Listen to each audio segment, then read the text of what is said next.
Welcome back to 33-year-old boomer ranting in the French garden.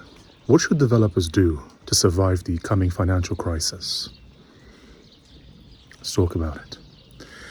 So it's becoming very, very clear that we're headed towards yet another once-in-a-lifetime, once-in-a-generation financial crisis. And this one is likely going to be triggered by the AI bubble popping. So, as developers or aspiring developers, what should we do in order to best prepare ourselves for this eventuality? And the TLDR is that you should become a lot more self-reliant. Now, let's get into some details, some nitty-gritty details. On this channel, I advocate against the use of AI, or at least I advocate that you should minimize its use, especially for learning, but in general you want to not become dependent on these tools, because while these tools might be very cheap or even free at the moment, that's not going to last forever. We are now exiting the customer acquisition phase, and we are entering the time to milk the people that we manage to get addicted to this technology stage. So the people who've become dependent on AI, the developers who can't develop, who can't engineer without AI, well, you're now kind of stuck, aren't you? You're going to have to pay the growing costs of providing these services because, of course, so far these costs have been subsidized by investors. And slowly but surely, that cost will be dumped onto you. The costs are already going up, and they're going to continue to go up because some people estimate that it costs 8 to 13 times the amount of money to offer these services that you've actually been, compared to what you've actually been paying so far. So, get ready to pay hundreds of thousands of dollars a month for these services. And so if you don't want to become dependent on these tools, you need to learn and maintain these skills yourself, which is theoretically more work in the immediate term, but it pays dividends in the long term. One thing that you can do is you can download offline copies of a bunch of documentation. I'm actually going to make a video on this fairly soon. I'll show you how to, there's actually, those videos where it's like download Wikipedia. You can actually download Wikipedia, you can download a bunch of things. And this is supported by these organizations. They give you a way to do this. I'll show you in a future video how to do this so that you can have, if you're learning C, you can have the documentation on your computer, on your machine. Can you imagine? Isn't that crazy? You can actually download stuff on your machine and you can have it and you can access it whenever you want to, as opposed to connecting to someone else's server. You can actually do this. It's crazy. It's crazy new technology. Just hit the market. Another way to survive as a software developer is to try to use as much open source software as possible. VS Code is free right now, but it may not be free forever. Why do you think that a corporation would just give you stuff for free forever? They give it to you for free for a while so that you become addicted to it. And then, now you only know how to use VS Code. If you're working, you're not going to have the time and the energy to move over to something else, to relearn a new tool. You're just going to start paying the nominal fee that they'll charge initially, and then you pay more and more as they increase the fee.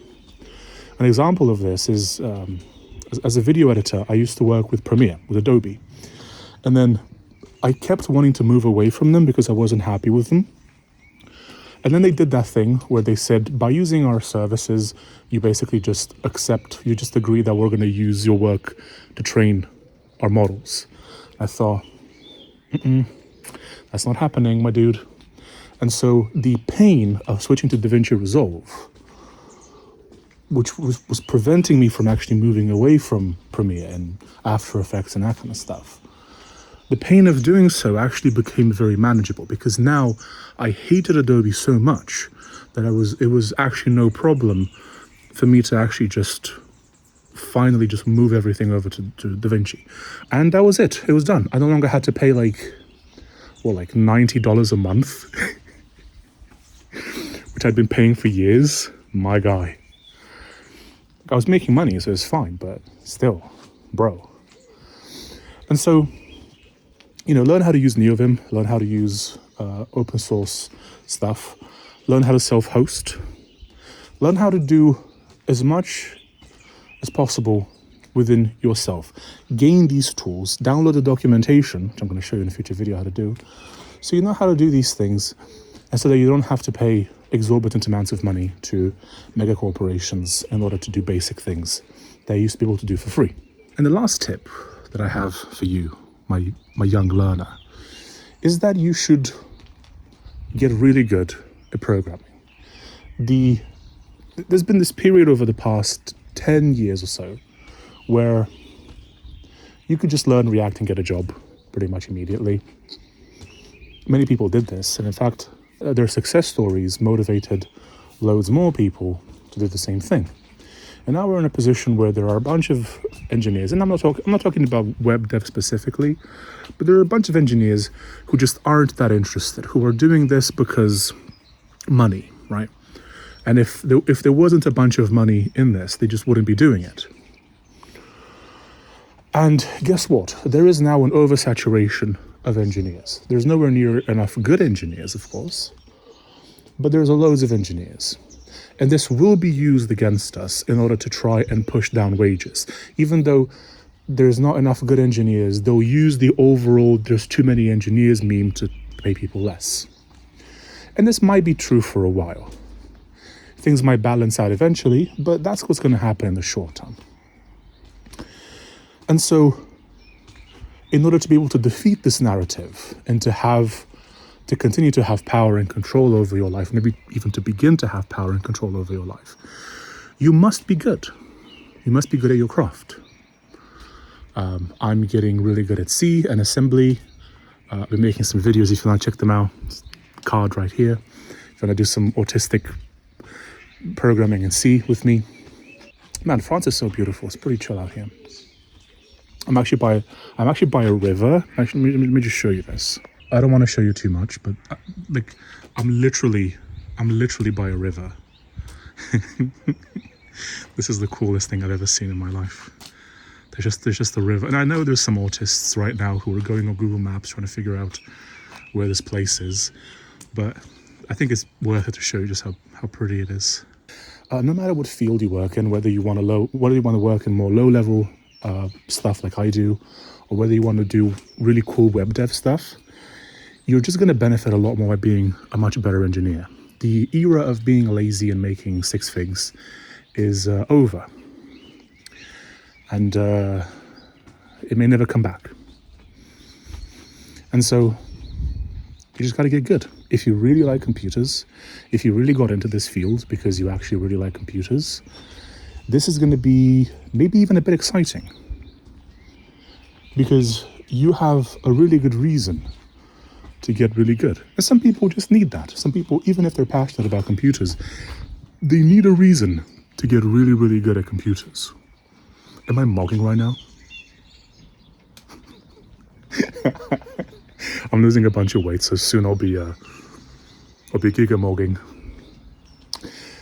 Is that teramogging? Gigamogging isn't even sufficient to describe what I'll be doing. It's maybe teramogging. And I sure hope there aren't people behind this wall listening to every word I say right now. That'd be pretty cringe. And so this is my point.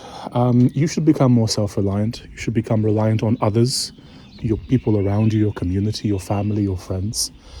And stop being so reliant on Megacorp, because Megacorp does not have your best interest at heart. They never did. Surprise, spoiler alert.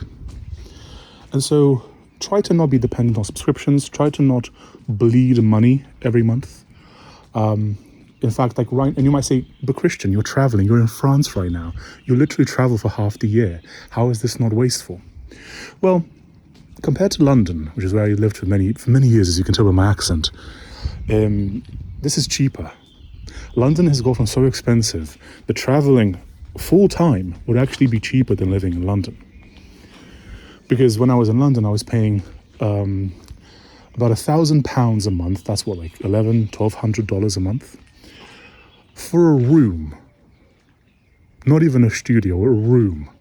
A nice room in a nice area. And this was actually heavily discounted because I knew the owners and they were giving me a very nice price. It would have been more like $1,400 if if it was someone that I didn't know. And right now, because I work entirely remote, I can literally just travel, and so I can spend like £400 to £600 a month on Airbnbs. The food costs the same, and every 3 months I take a flight somewhere else and then an Uber to the place. It's literally cheaper for me to do this than to live in London. Anyway, I'm rambling again. The name is the financial machine.